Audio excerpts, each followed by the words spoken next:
Cool. All right. Well, welcome to Q&A, live Q&A number 3 on PMCA YouTube channel. I am Joe Segrist, the Purple Martin Conservation Association president. And with me, as always, is Mercedes Liofsky. She is our research manager, and she does a lot of the work at our colonies. And a lot of the questions have to do typically with, the day-to-day at Purple Martin colonies. So she's here to help answer some of those. We had a fair number of questions submitted ahead of time, so thank you all for that. But don't hesitate to put questions in chat as well. Lydia is kind of keeping track of chat in the background, and she will relay questions when it kind of organically kind of comes up where that question would apply, or at the end we can kind of do a catch-up of questions in chat. But we'll primarily run from the list here, at least initially. So thanks everybody, and let's get rolling. All right, our topics for today were, what were they, Lydia? It was housing, nest checks, housing, nest checks, bird banding, and much more. So much more. I feel like it was, yes. And anything else. Anything else. Yeah, it was kind of a grab bag since it's kind of the end of the season for everybody. Really, anything's fair game. All right, first question is from Peggy in Greenport, New York. She says, when I do a nest check and it's close to or past the projected fledge date and the nestling flies out and lay on the ground, what should I do? Also, I sometimes don't know which gourd he flew out of, so is it safe to put him in a nest not knowing if it's his?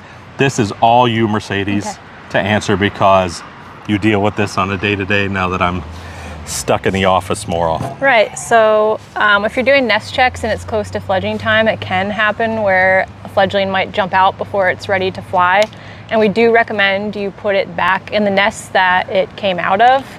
You typically are able to just go up and gently pick it up off the ground. You can put it in a bucket or a box while you figure out which nest it goes back into. If you're unable to figure out what exact nest it went back into, you can put it back in a nest with similar aged nestlings about the same size, but don't put it back in a nest that has like 5 or 6 babies. If you have one that has 4 or less, that's probably the best option to put it back into if that's available, just so you don't overcrowd a nest and it becomes too much for those parents to feed a nest with larger numbers. But definitely put it back in if it's on the ground, because the parents really won't care for it when it leaves the nest like that. Yeah, so it's something similar. How do you keep them from flying out in the first place? We do what's called the plug and string method. I actually brought a little plug with me today. So this is just a cut piece of like a pool noodle float, and we tie a string around it. So this string is probably, I don't know, like 10 or 12 feet long. So we unravel it and we stick it in the entrances of the cavity where there are nestlings that are close to fledging. And this plugs the entrance so they cannot fly out while you're checking nests. And the string is unraveled. And then when you're done nest checking, you leave this plug in with the string unraveled, and you raise the house back up and let it rest for a minute or two. And then you use the string to pull the plug out of the cavity entrance, so those nestlings don't fly out while you're checking. And that really works well. We really don't have a lot of instances of nestlings flying out during our nest checks, and we continue our nest checks from when nest building begins all the way till all of our cavities are empty, and we do that twice a week. So the plug and string method really allows us to keep monitoring every single nest for the entirety of the season. Yeah, and just a little bit of a extension on this question. You're saying that, Peggy was saying that she is doing nest checks.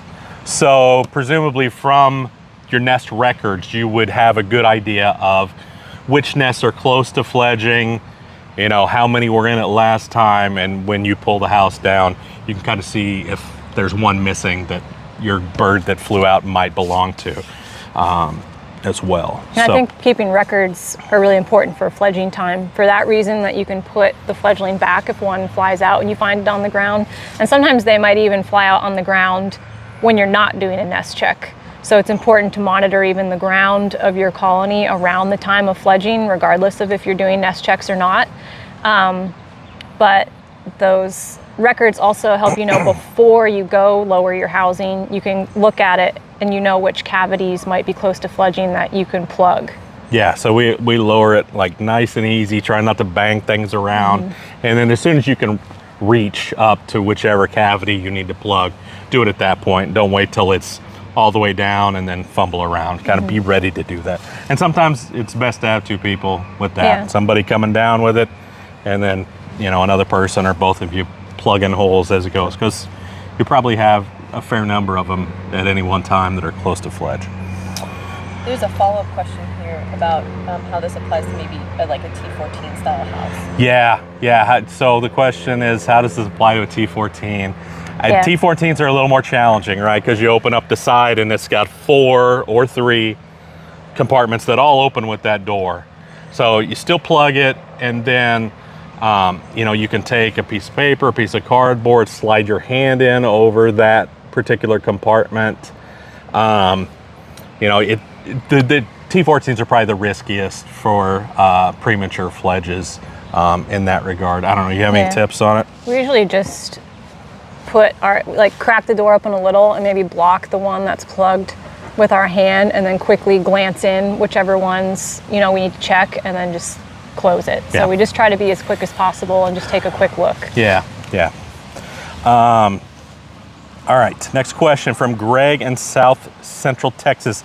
He was first-time landlord this year. He was trying to get Martins for over 20 years, and he finally had a pair this year. Congratulations, with 5 eggs hatching successfully. But one day, everyone was gone, and they weren't old enough to fledge. They were 2-week-old chicks. He suspects a snake got them, and he has since purchased a quick-release predator guard. Good, better late than never. And he wants to know if any of the Martins will return next year out of that pair. So the chicks didn't make it. They got eaten, almost certainly. So will the parents come back? The answer to that is probably not. Purple Martins, if they have had a kind of a traumatic nest failure like that, with a snake or a predator of some kind, or the house falls over, or, you know, something that's like really a disturbance to the nest cycle and is stressful for them, there's a high likelihood that they will not return next year. So I feel terrible saying that to Greg in South Central Texas, but unfortunately he's probably back at square one, even though it was 20 years and he finally got a pair.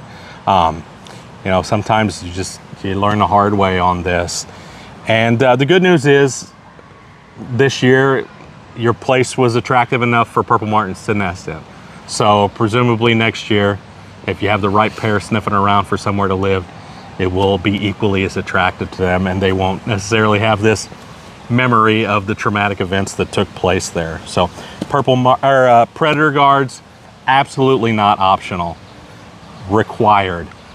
You can use snake netting if you want, but there should also be a predator guard on it as well, and the snake netting should be above the predator guard, because snake netting doesn't do anything with raccoons. Raccoons they can be just as big of a predator of nesting Purple Martins as snakes. And that raccoons are also everywhere, because we do. Oh, yeah. A lot of people think that they don't have raccoons around, but they really are an animal that's found everywhere that Purple Martins are in North America. They're everywhere, and snakes are everywhere. We hear from plenty of people who tell us they don't have snakes. They don't know where their Purple Martins went. Do you have a predator guard on your pole? No, we do not, because we don't have snakes. We have a dog, or we keep our lawn mowed, and it doesn't matter. The snakes are there. So the only way to be sure is to have predator protection on your pole. And in some cases, that's a predator guard and netting as well. But never none of those, and never just the netting. All right, this is another similar question from Pauline. She went away for a few days, came home, and there were no Martins left. She checked the box, and there was a snake skin in one. Is it too late in the season to clean out all the nests and start over? She said she had predator guards, but didn't put it up this year. That stinks. I'm sorry to hear that, Pauline. Go ahead and clean out your nesting. It's probably too late for a re-nest attempt this year, and hopefully you're not back to square one as well, but it sounds like you may be. So yeah, a lot of times a snake skin in the nest will be an obvious clue that a snake was there, because they eat, they grow quickly, and they shed when they've got those full bellies in the nest. Yeah, and I would recommend, in instances like this where your colony was lost, I would, next season, if you did any attraction techniques to bring birds to your colony, I would do those next spring. Yeah. So just, treat that, even though you may have had a successful colony for years, treat it as if you've never had purple martins. So play purple martin song playback, the dawn song, put up decoys, make sure to keep sparrows out, and get that predator guard on there. It is not optional. All right, Sheila from Austin, Texas. First of all, she says hi to Joe. Hi, Sheila. Hopefully you're watching. She's part of Travis Audubon's Purple Martin Committee. If any of you are around Austin, Texas, I highly encourage you to go see their Purple Martin parties at the Roost there in Red Rock. They began recently banding nestlings at some of their colonies. They're interested in collaborating with PMCA banding efforts, or someday deploy tracking devices on martins to better understand how migration unfolds for Central Texas martins. She asks, how can we get involved to the max with banding and tracking? All right, I'll kind of start from square one with this. How do you band your martins? Because we get lots of calls about that. I want to have my purple martins banded. That's great. It needs to be part of a greater research project. The PMCA has a long-term banding study, and there are occasions where we band at other colonies, but that is as an extension of our ongoing research. If you want to start a banding program, you need to have a licensed bander. This is something that has to be federally licensed, and those banding permits are not necessarily easy to come by. It takes a lot of training, and you have to work under a bander. It's kind of like an apprenticeship. And you have to have a scientific research purpose for doing this. It's the government's way of making sure that people are not just hassling birds for no reason. As great as it would be to have all your birds banded and know when your birds come back, and that it's not always enough to just want that, to have that be part of a research project. Excuse me. Similarly, kind of the extension of that is the tracking tags that we do, the GPS tags, the backpacks. That is all part of a greater research project, and those usually are initially defined in the locations where we're going to be doing that work in the proposals. It's not easy to get started as a participant in those studies, but if you are a person who has a bander that's interested in doing it, you can reach out to them and ask. You may reach out to a local Audubon or local universities with ornithology programs to see if they have a bander that's interested in banding purple martins as part of their research. Similarly, ask if they're interested in doing any of this other research. But really, it has to be destined for research and publication. So that means a scientist has to be on board to write that manuscript. So Sheila, more specifically to your question, how do you get involved? Outside of reaching out to local universities and groups, the PMCA's research, we have different projects that we begin each year. We have new projects that we partner with other universities with. This year we started probably 3 or 4 new research projects, and just letting us know that you're interested, and if a project comes up that has your location or your general location as kind of a focal place for the research, then we can reach out to you at that point if we know that there's a purple martin colony that's interested in participating. So it's kind of an answer, but kind of a not a great answer, and that's the way it goes. There's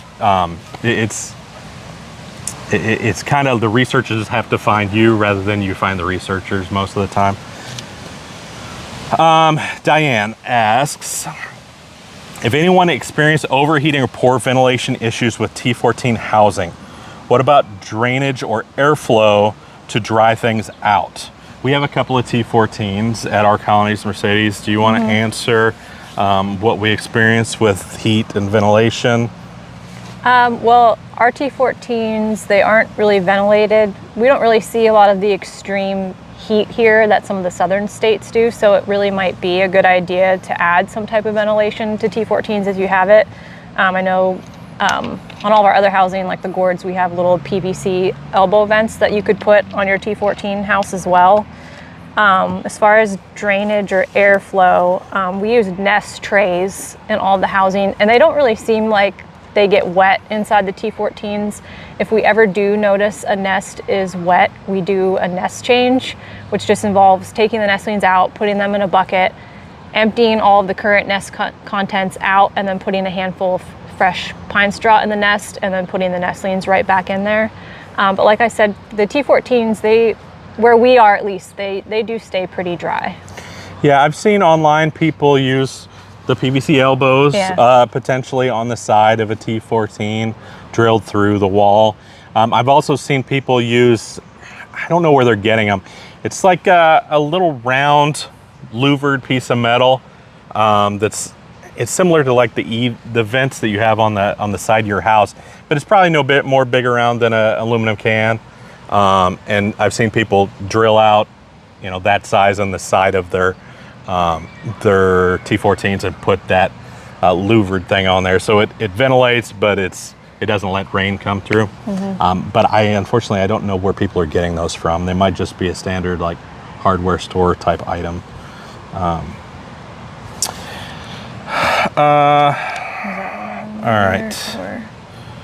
All right, Richard in Rhode Island asks a couple of questions here.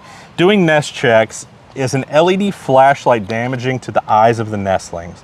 I would say no. I guess it depends on how strong your flashlight is. I know you can get some pretty crazy ones from eBay or Amazon from China that are probably overpowered, but just don't sit there and blast them in the eyes. They should be fine.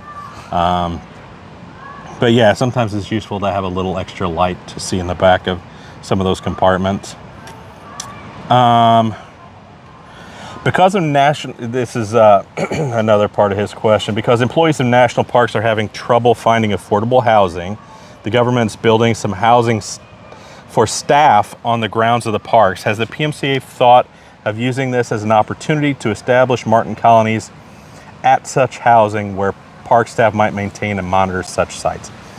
National parks are something that I struggle with. We're constantly trying to get Purple Martin colonies installed at national parks, but we frequently hit kind of a brick wall in our efforts to do so. It comes down a lot of the time to their funding, and really the funding equates to staff time and the monitoring of a Purple Martin colony, in addition to the purchase of the housing up front. But another roadblock that we run into is somewhere in the National Park Service's kind of founding principles. They refer to natural habitat, the restoration and maintenance of natural habitat. And by the letter of kind of a strict interpretation of that, excludes Purple Martin housing or bluebird houses or any sort of artificial housing from that, as not natural. Even though, I talked to him blue in the face about how Purple Martins don't have natural nesting habitat anymore. Unfortunately, that's a roadblock that we hit where they're just not willing to go beyond that. So it's a struggle with national parks up and down. I would love to have every national park have a Purple Martin colony front and center, but it's something that we really haven't been able to make inroads. Mike in Austin, Texas says he's been managing a public colony for 6 years. That's awesome. We love it when people are managing public colonies. This year he found a second clutch of eggs in the middle of June in a gourd after the first clutch had already hatched and fledged. The question is, do purple martins ever lay multiple clutches in the same season? And there's a note here from Lydia that other people ask a similar question. Mercedes, you enter the Project MartinWatch data. What do you think?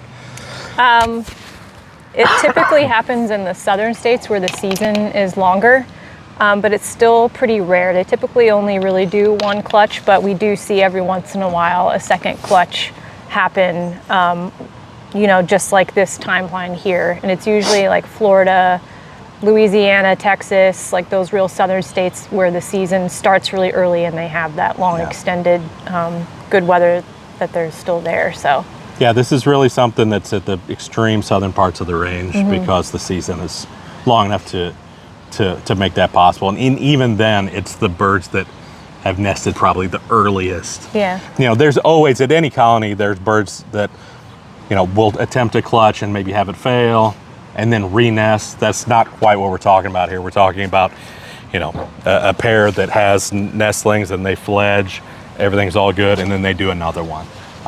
Rare, but happens in the southern parts of the range. Jim and Cheryl in Cape Coral. Has anyone seen a martin pair raise 2 clutches? We had a pair nest and fledge babies early in the season. Then martins raised the second group in the same gorge, so it's kind of the same question. And they said it appeared that some of the young martins were involved in feeding and raising the second group. Do single subadult purple martins ever help feed the young from another pair? This is an interesting question, even though it's kind of repetitive. So the last one, there's a little bit of nuance to it. And I think it's interesting. Yeah, hormones are an interesting thing with purple martins and what they drive birds to do. It can drive them to do things that don't quite make sense, like feed other birds that aren't theirs. Just that instinct and hormone drives them to, you know, do all sorts of things like that. So it's not it's not impossible that happens. It's certainly not something that probably you know, the whichever bird that it's not their kids that are being fed, is probably not something they do throughout the season, but it might be you know, every once in a while they're just like autopilot takes over and they catch a bug and they go and feed it to somebody. I mean, even on our nest cam, we sometimes have subadults that don't belong to the nest come in and we'll pick up a fecal sack and fly out with it. And you're like, why did they do that? And it's just like this weird instinctual autopilot, I think. All right. Stuart says, most of my purple martins are gone except for one pair. Yesterday in the early morning, he had 25 to 30 martins show up and sit all over the martin boxes. After a few hours, they all left except for the one pair. What's going on? Why did so many show up? It's something that we see, right? What do you think, Mercedes? Yeah, it might be visitors from nearby. It might be your fledglings that are all just still in the area. And I think they're all just kind of attracted to, they still have that like colony safety number mentality. So they all just come flock together, they feed together, they socialize kind of at the end of the season. All the babies are learning how to find their own food. But it just happens we see, you know, we might only have a couple active nests at our colonies, but we still have like 30 martins that are still hanging around and landing on the housing or in the area. They're just not ready to migrate yet, so they're still around. Yeah, there's this kind of gregarious flocking and exploration that takes place after fledging, you know, after the nesting is done, but possibly before the nearby pre-migratory roost kind of kicks off. There's just kind of these clumps of purple martins that just go around and visit, and they all seem happy, and then they move on, and you see that sometimes. It's kind of interesting. All right, Nancy in Maryland. She's a self-proclaimed passive martin landlord. She was concerned on our nest cam this year that after the young fledged, that we replaced the nesting material. And then after that, she says she didn't see the young slash adults return to the nest after their nest was replaced. She's worried that the nest replacement prevented the birds from returning, and she was wondering why we replaced the nest. We treat our nest a little bit different than we do our typical nest, and that's because it's an outreach tool. And one of the main ways that we treat it differently is after they fledge, we kind of put a fresh nest in there, because a lot of people are still tuning in, and it gives them a little something nicer to look at than a bunch of poop smeared nesting material. We haven't found that Purple Martin nest replacement causes any sort of confusion to nestlings or parents. We do one mid-season, while when usually corresponding to when we're banding the birds, and they carry on with no issue. The fledglings don't use the interior of the nest as the identification that this is home. They use the exterior of the nest. So they see that gourd in that particular orientation around the gourd rack, and they fly to that. They don't go into it and say, this isn't right. They know that it's right because it's in the same place that it was. So they don't really tune in to, there used to be a poop over here by the door, and now it's gone. So no, we don't believe that that it affected them in any way. We did have a few days of them returning at night, and usually the first day after fledging, they come back and they nap because they're tuckered out. So it's pretty typical. This year, what we saw was about average for our, what was this, our 9th year of the nest cam. We've had ones where they've come back, and maybe not all of them, but a few of them for like a week or 2 weeks. We've had years where it's a day or two and they're gone. This year it was like 3 or 4 days, and then they weren't coming back at night, and that's absolutely within the kind of range of normality. But thank you for your concern. David and Melissa in Texas, this is kind of a similar question. After the babies have fledged, will the babies or the adults come back and sleep in the gourds at night, or will they sleep in trees? Can I clean out the gourds and seal them up for winter to keep the sparrows out of them? So just like we were just talking about, they do return for a few days, maybe a week, to that particular nesting compartment. Sometimes they come back and they go in the wrong one just because they're not great at landing, or don't have a great homing mechanism to get right back to the same gourd when there's a bunch of gourds that look the same. So we do recommend keeping the housing open. To clean it out early is up to you. Typically, except for the nest cam, we'll wait until a month or two after the martins are gone from the area before we do full-scale clean outs and close up our housing so the sparrows don't move in over the winter. But we do recommend cleaning out at the end of the season just to get rid of all those kind of hibernating parasite eggs that are in the nesting material. Scrape it out, give it a little shot with the hose, scrub it if you want. We use a bleach solution with ours to kind of just help to clean things up a little bit more, but we don't go crazy with it. Ours aren't spick and span. They're a little, you wouldn't eat off of them at the end of it, but we get the chunks gone, All right. All right, Karen in Iowa. She says she had 3 nests of young disappear this year. No blood or feathers left behind. She's not aware of snakes in her area. We talked about that. There's always snakes in your area, so make sure you have a predator guard. She doesn't say if she had a predator guard or not, but she's wondering if subadult males, her nest checks, or her use of diatomaceous earth to deal with mites were factors in those young disappearing. Do you want to speak a little bit about subadult males and what we see? Yeah. I mean, having all the babies being gone, my mind goes to predator, and not knowing whether or not you had a predator guard on the pole is probably a big factor in that. But unpaired male purple martins, they can have a tendency to destroy nests in order to re-nest with the female and have a nest of their own. So that is something we see happen, that it's kind of unavoidable. It's just part of the behavior and breeding competition of purple martins. And it is something we unfortunately saw at our colony a lot this year. And typically with that, we might see all eggs gone, but when nestlings are hatched and a couple days old, it's kind of rare to see an entire nest of them gone from a subadult. but you know, scattered eggs, destroyed nests, maybe like 1 or 2 nestlings gone. You might find them on the ground. A lot of times too, they can have like peck marks on their head where a subadult has gone in and pecked them. So it is unfortunate, but it is something that happens. But for a whole colony to lose all its babies, my mind for that scenario goes to probably predators. Yeah, she said no feathers or blood left behind, so that immediately suggests snake. Yeah. Yeah, but subadults are not going to pull out every single nestling from multiple nests. Again, it's 1 or 2 potentially, but usually it's just eggs that they mess with. The nestlings are a little too bulky for them to really get out the door. So yeah, I would guess snakes, honestly, even though she said she's not aware of snakes in the area. Okay.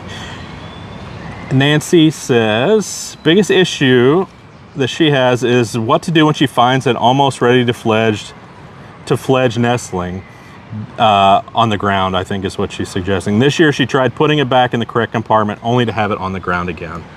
This can be an issue. They can have ones that are just repeat jumpers, and it's really frustrating and difficult to deal with. Yeah. Mercedes, do you have any advice for them on? We just had this happen at our colony last week when we got there.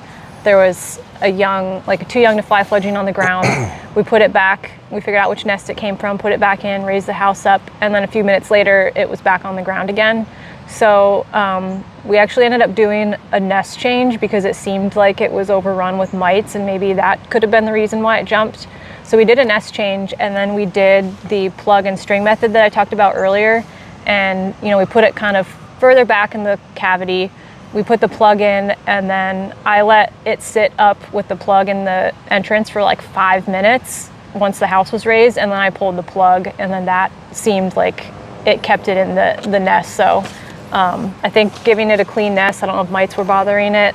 We have seen even on the nest cam, sometimes the subadults will go in and peck them. I don't know if that can cause them to jump out if they're being bullied by a subadult too early, but if you find one on the ground, definitely try to put it back in. Yeah, it can be frustrating if they end up right back on the ground, and it's just the nature of it. It's sometimes they have a tendency to do that. You have ones that are just jumpers, and they may not make it. Unfortunately, you cannot save every single one of them, no matter how much you want to. Sometimes they're ones that spend a lot of time out on the porch, and then its brother or sister kind of gives it a little bump, ends up on the ground that way. There's a lot of reasons that they may end up on the ground. All right, here's a question from Mike in Austin. He says, do you recommend people use hand sanitizer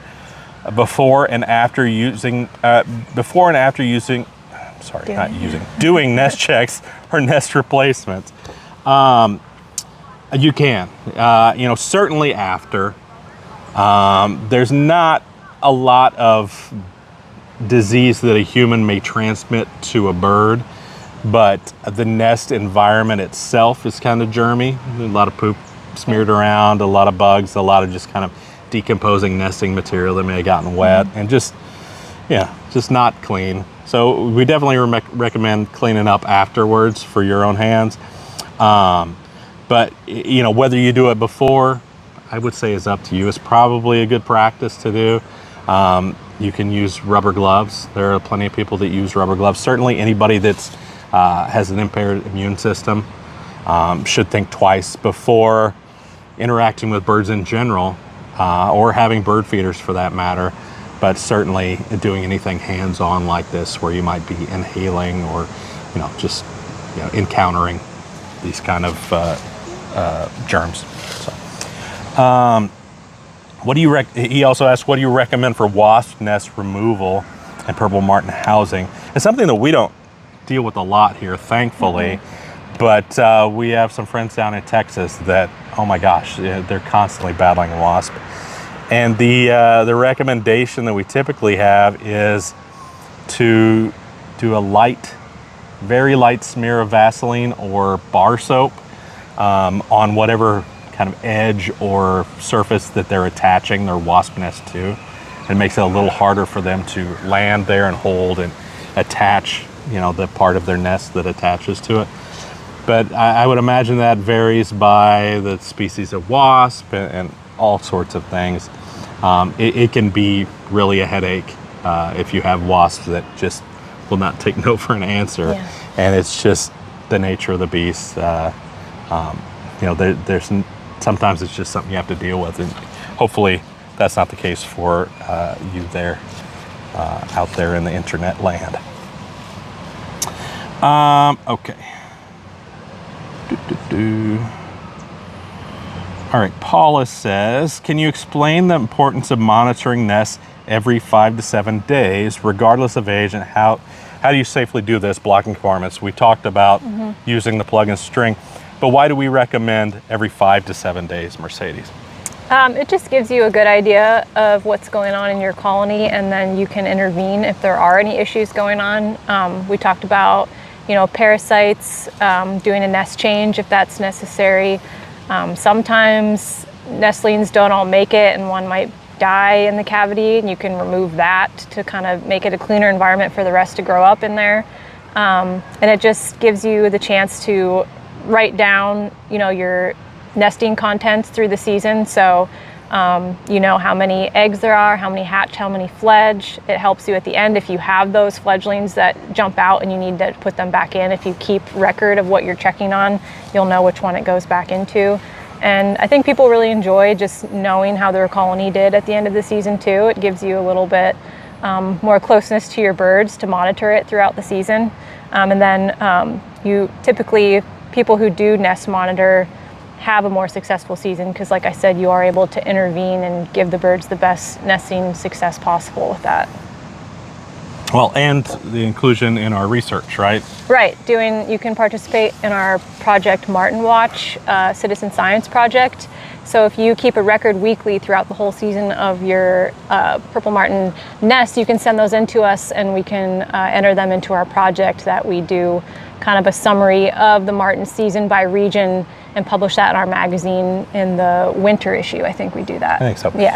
Yeah, so any research project in particular, especially citizen science projects, they have kind of criteria for inclusion in that. Just basically rules that have to be followed to include the data in the research, and that's to ensure the, you have to establish all the criteria up front, and then that kind of ensures how rigorous the data is, the validity of the data. And one of the rules that was established long before any of us were here at the PMCA was that to participate with your data in Project MartinWatch, there has to be a nest check every 7 days or more frequent than that. So no more than 7 days gap.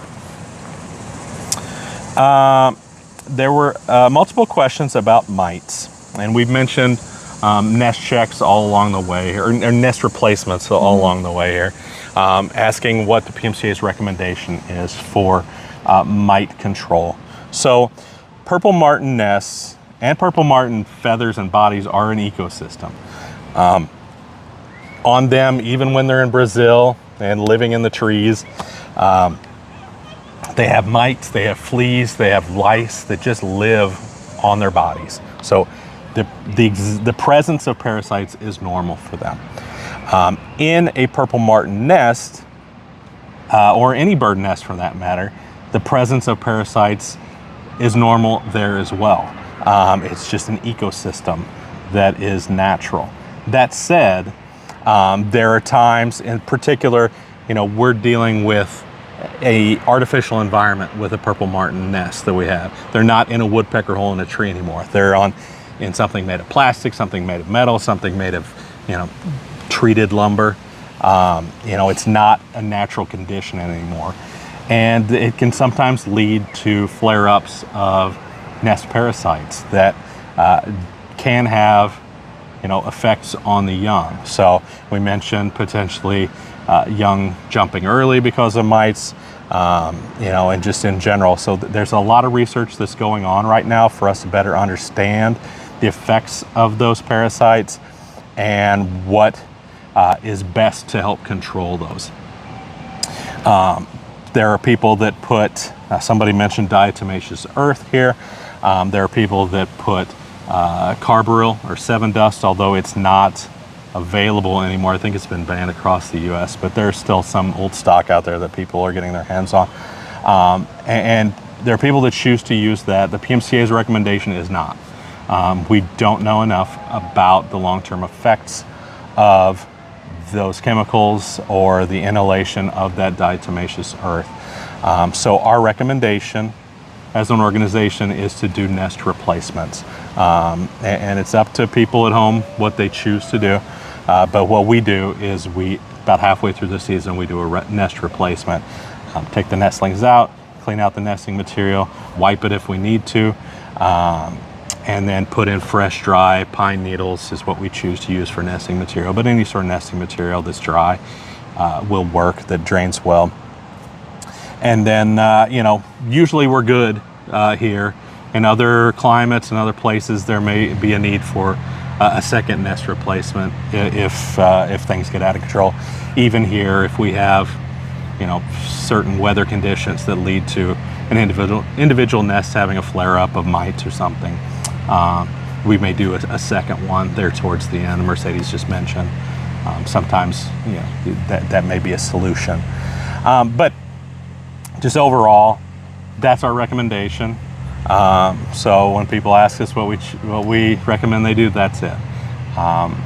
We are doing everything we can to conduct plenty of research out there to determine best practices for purple martin husbandry, and that's including parasite control as well. So we're turning over all the stones.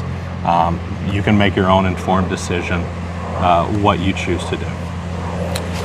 All right, Carla says, how long can you keep frozen crickets? After the season, is it safe to keep in freezer till next spring? Or do I need to buy fresh crickets next year and throw those out?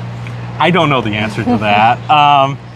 I would say if some people buy crickets and freeze them to feed purple martins in conditions of starvation, heavy rain, late winter weather.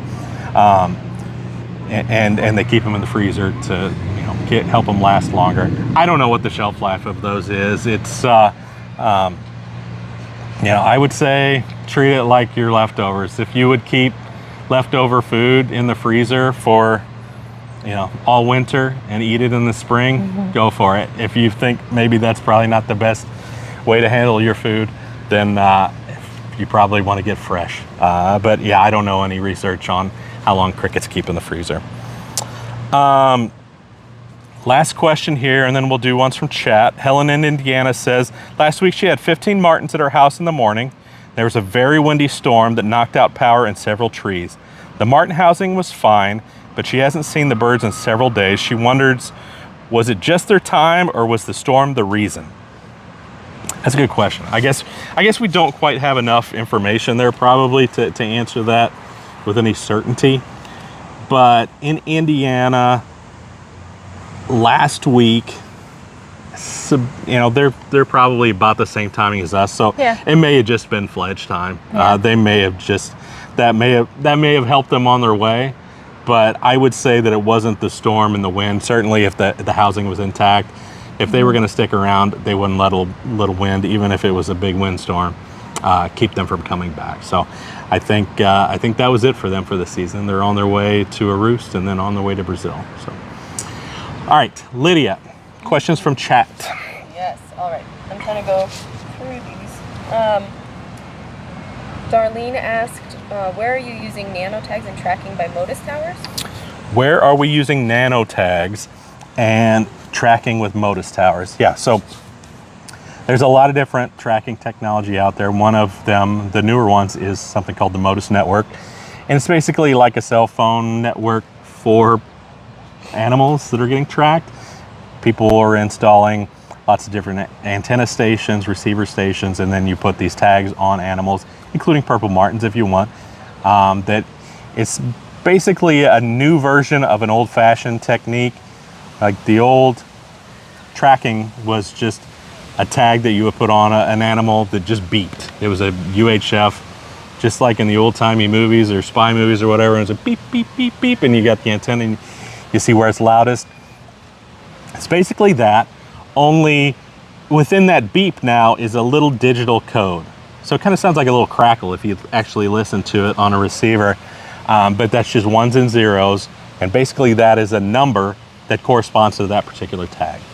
So when you install those tags on a particular animal, bird, insect, mammal, fish, whatever you want to put these tags on, and they come in different sizes because it's relatively simple tech. You correspond that code that tag is beeping with that animal. We have used Modus tags with Purple Martins. It depends on the research project and the question we're trying to answer. Modus tags are not great for looking at migration, long distance migration, because they only are detected where there's a tower, where there's a receiver. And after once you get out of the US, it's kind of spotty where the receivers are. It's kind of like you go to an area where there's not good cell phone signal. So they're not great for that, although we have installed Modus towers in Brazil, and there are ones that are kind of scattered across Central America. Some of the places where you use them here in the US is looking at local movements of Purple Martins or other birds for that matter. You could have like a small network of antennas, and you can see, okay, this bird went over here and it went over there. And the nice thing about the Modus network is that you don't have to retrieve the tag to get the data from it, which is the situation with our GPS tags or our geolocators, that it records the data on the tag itself. With the Modus network and with nano tags, they're just beeping away.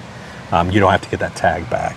So we've used it to look at post-fledging movements. We've used it to look at some migration, small distance migration, or just other movements around a breeding colony. But then we've also used nano tags in Brazil at the roost that we found there in the Amazon. And we put an antenna near the roost that we were studying. We caught birds from that roost, we put the tags on them, and we used that to determine how long they were at the roost. Because, our hypothesis was that roost is like their last stop point before they start their migration north. And from a combination of knowing how many weeks that roost is active, the population of that roost at any one time, and then the average amount of time that a bird stays there, we can get a number on how many total birds use that roost. And the roost that we're studying up the river from Manaus in Brazil, we think a significant proportion of all the Purple Martins in the US and Canada actually visit that roost, potentially up to half of them. So, using that to determine the importance of different roosts in Brazil. So, long answer. I can talk for hours and hours about nano tags and Modus, but we'll leave it at that. All right. Thank you very much. Bird Jumble asks, Mercedes, can we get the cap you're wearing or the shirt you're wearing online? Is it the same thing that's sold in the store? You can, yes. Yeah, so we'll repeat the question first. So they may may not hear her. I don't know if the audio is good enough. Can you get this hat and this shirt from the PMCA store? And the answer is yes, you can. This is a t-shirt we sell, and then this hat, it comes in several colors now. We have a lot of fun colors that we got new this year. So you can call us or visit PMCA, purplemartin.org in the shop to see the hats and things we have available. Yeah, we just got a bunch of colors, a bunch of great colors. They're all up and live, right? Yeah. The new colors? Yeah. Lavender Cool. is Yeah, the lavender, we got Yeah. a new lavender one that's really Lavender's nice. So purplemartin.org. Yeah, purplemartin.org/shop. Yeah, and Sarah has been an all-star in the chat, putting All right. links to everything you Okay. Thank you, Sarah. Yeah, thank you. Yeah, so please represent PMCA out there. And then when people ask what the heck that means, then you can talk about Purple Martins. Pardon my French. All right. Regarding roosting, do other birds appear on radar blooms? And what are the odds that it's martins if someone has seen a radar bloom recently? Yeah, so Purple Martin pre-migratory roosts show up on radar. in the morning when they all take off at the same time. So a pre-migratory roost is similar to the roost I was just talking about in Brazil. It's a location where kind of all the purple martins from a region all condense and they spend the night there. We have a map on our Project Martin Roost page. I don't know if Sarah or somebody can link that. See if there's a roost near you. It's an awesome thing to go see. But yeah, so at night they all kind of show up right at sunset, or a little bit after sunset actually. All come down, land, and sleep in the same little piece of habitat. In the morning, right before sunrise, they all take off at the same time, going every single direction. And it's kind of like a dome, really, with all the birds flying out in, you know, random directions at the same time. And with the radar signal, it's basically taking a cross section of that. So if you have an expanding sphere or dome that's getting a cross section, it would look like a expanding circle, right? So that shows up on weather radar in the morning, because weather radar picks up water, and purple martins, and people for that matter, are giant raindrops.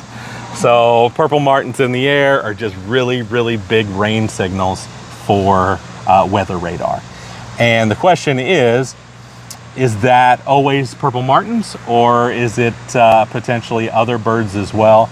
And there are roosts of other species, but typically about this time of year, what you're gonna see for the most part are purple martin roosts. Sometimes they're mixed roosts with other blackbirds or, you know, other swallow species. But right now, purple martin roosts are popping off all over the purple martin range. And if you have one near you, go check it out. It is, I don't know, there's really nothing like it. I mean, this is so cool to see. Definitely something to see. Like we've seen the roosts a lot of times, you know, and I've traveled around and seen roosts, and it never gets old. It makes your hair on your arm stand up every single time. So go check it out. All right, I have a couple more questions, but Lawrence Lee has offered to introduce you to the director of the National Park Trust to help you get. Lawrence Lee, thank you so much. Lawrence Lee is a wonderful supporter of the PMCA. He actually has the PMCA is a beneficiary in his will, and you know, that legacy giving, the people who put the PMCA in their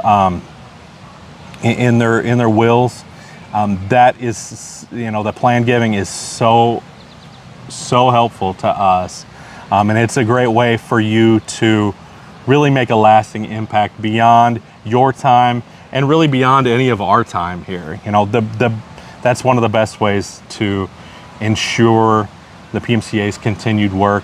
You know, certainly we appreciate donations of any sort, but you know, the lasting impact of these planned gifts is so just a wonderful gift to us and to the species in general. It makes a huge difference. But yeah, Lawrence, email me, and yeah, let's talk to the National Park Service, because man, it would sure be cool to have purple martins front and center. You know, Mercedes likes to visit a lot of purple martin, or a lot of national parks, and yeah, you could be our person to go and be the point. The point, yeah. There's a couple other questions, but it's 1:59. So Okay. Yeah, no, we can keep going a little bit. Okay. Someone asked about finding an egg that didn't hatch after the others did. How long should they wait before they remove that unhatched egg, or should they remove the unhatched egg? Yeah, so the question is, you know, they have an egg in a clutch that doesn't hatch. How long to wait until they remove it, or should they remove it at all? I don't know, we've had eggs hatch multiple days after they're supposed to, right? I would say a week is probably safe, right? Our go-to is typically during that mid-season nest change. Yeah, they get thrown out. There really then when we know for sure, like that egg's been there a long time. Yeah, so that's like. And typically they get kind of, I don't know, they just don't look fresh anymore, and you can tell by that long a time. They just get dirty. They get kind of dirty and gray. Really, actually, they dry out. They almost feel hollow if you pick them up. Before you even, you know, we even end up doing the nest replacement, they're basically completely dry inside. there's really no harm in leaving it in the nest. It's not going to like burst or cause any sort of infection problem in the nest. So feel free to leave it, but certainly I would wait a week before removing it, just to give it enough time. Is there a specific time people should wait to do a nest change, or a specific, like 1 week after they hatch, or when do you guys recommend doing a nest change? Yeah, when do we recommend doing a nest replacement or nest change? We typically do ours around banding time, which is 10 to 14. Yeah. So if they're like 26 days old when they fledge, from 0 to 26 day, it's usually like somewhere in the middle. Yeah, it really we do, just to give them that fresh nest for the second half that they're in the nest. But certainly if you notice before then or after then that it's really overrun with parasites, you can do one at that time. Yeah, it may not be necessary at all. Yeah, you honestly. may not need to do one at all. So, you can play it by ear, how the nest looks. If you see, just oodles of mites crawling all over. And like I said before, the ecosystem is natural in there. So some mites is okay and may even be healthy for the young. Some of the research that's going on is, it's kind of like the relatively recent hypothesis that the reason that so many more people have asthma now and allergies is because during their childhood they're kind of more in a sterile environment. I don't know, it's kind of a old-fashioned thing, like kids need to go out and play in the dirt and get sick and get scratched up. But there seems to be some truth to that helps the immune system develop in a more robust way. And one of the research projects that's going on right now is actually looking at is a certain level of exposure to that natural nest ecosystem, does that help them develop a more robust immune system?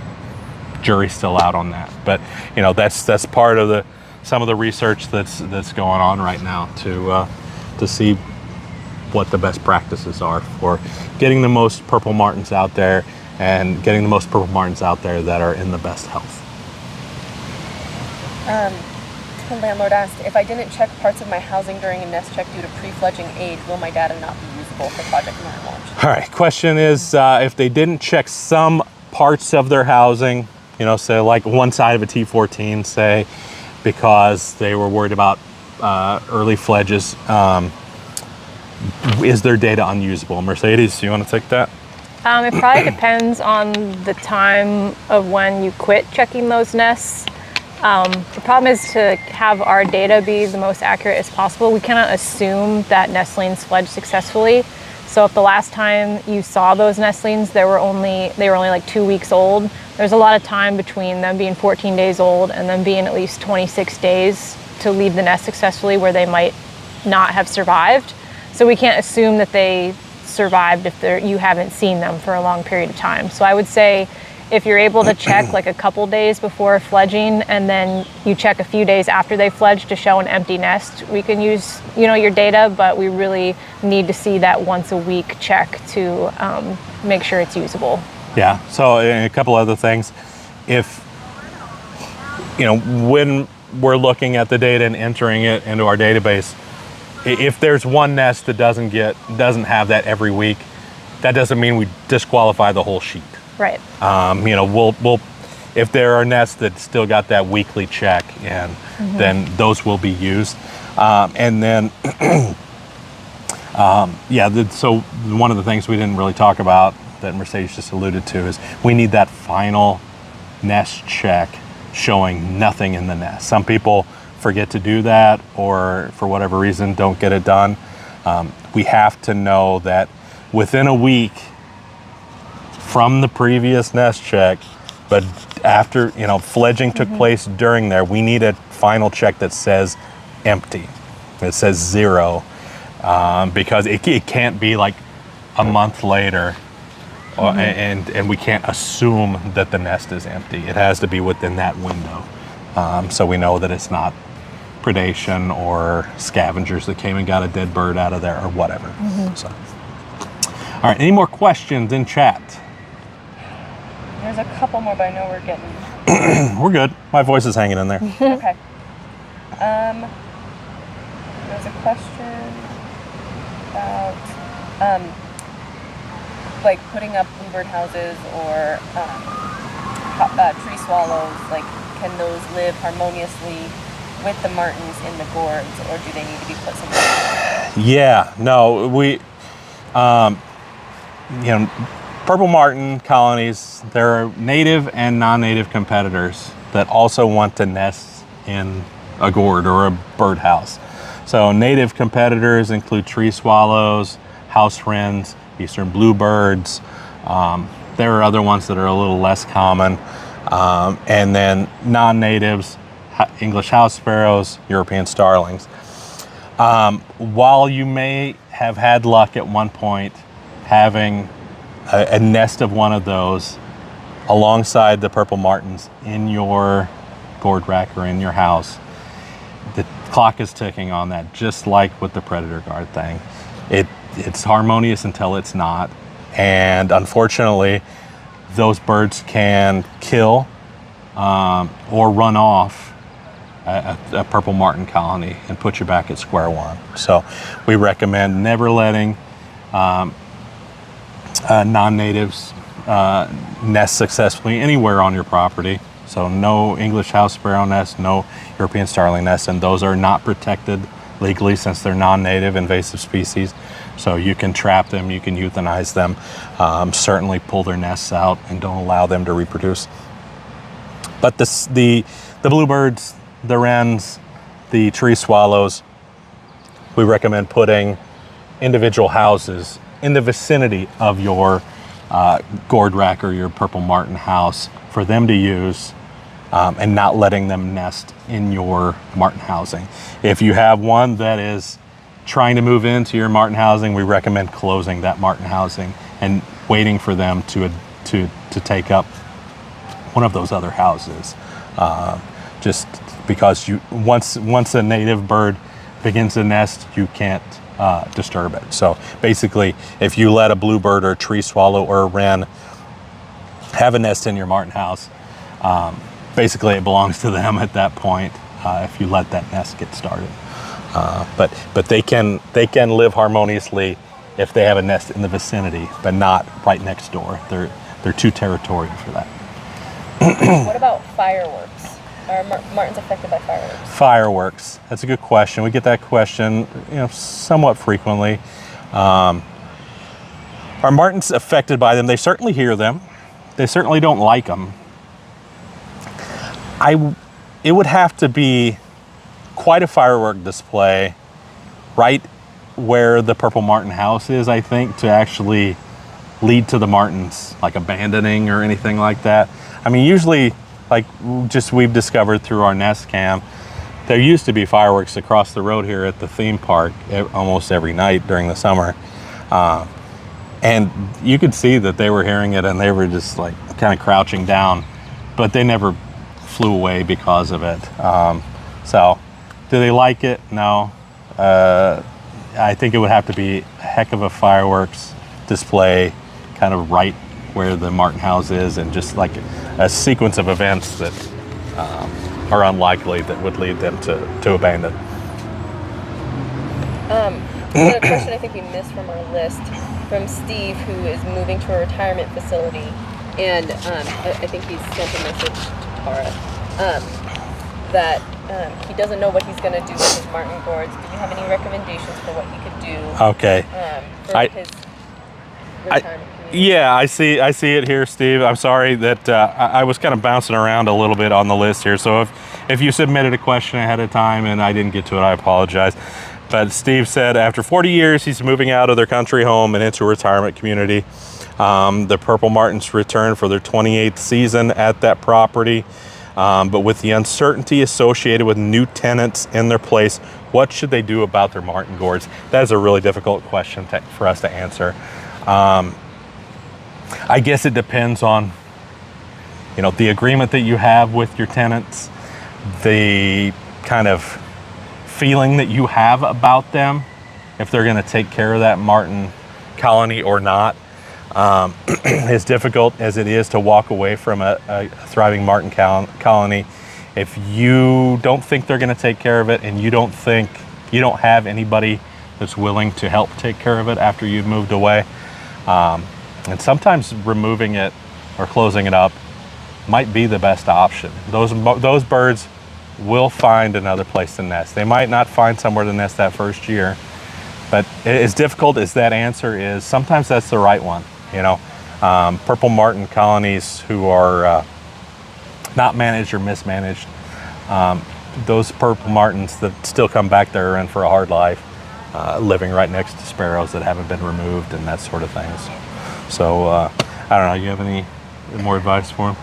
I was just going to say, if you do take it down, you might find like a local school or park that would take your housing, and then it could be in a community. That's a great point. Yeah, you could reach out to your local township, school, park district, and see if they're willing to take on the housing, and move that housing to their property. That's a really good idea. Mm-hmm. That would be nice. Hopefully there's possibility there with one of those things, rather than just saying goodbye and closing up shop. I think we've addressed that's it. Yeah. All right. Well, thank you guys so much for those of you who are still around. We appreciate you taking part in the Q&A. Hopefully we answered most, if not all, your questions. We're always available. Give us a call at the PMCA, 814-833-7656, or you can email us. info@purplemartin is kind of a general one to use. info@purplemartin.org. At purplemartin.org, thank you. That's what we do. We constantly are answering questions and giving advice to people, as well as research and outreach. So support our work. If you're still here, you're probably already a supporter, but if you're stumbling across this video, become a member of the PMCA. You get a discount on everything in our shop. You get 4 magazines a year. Donate to the PMCA. Your donations go straight back to the birds.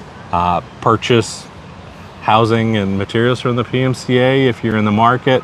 The profit from those goes right back to the birds. That's something that no other purple martin housing seller can say, is those profits are lining pockets, whereas here they're going straight back into our work. So we just appreciate the support that everybody offers us, and we appreciate everybody showing up here for the Q&A. We'll do another one of these soon, and thank you all so much. We've got a sign off. You remember what it was? I remember. You ready? Hang on, let me remember what it was. All right, yeah. Okay. All right. You go first. Keep flying high. And we'll see you next time.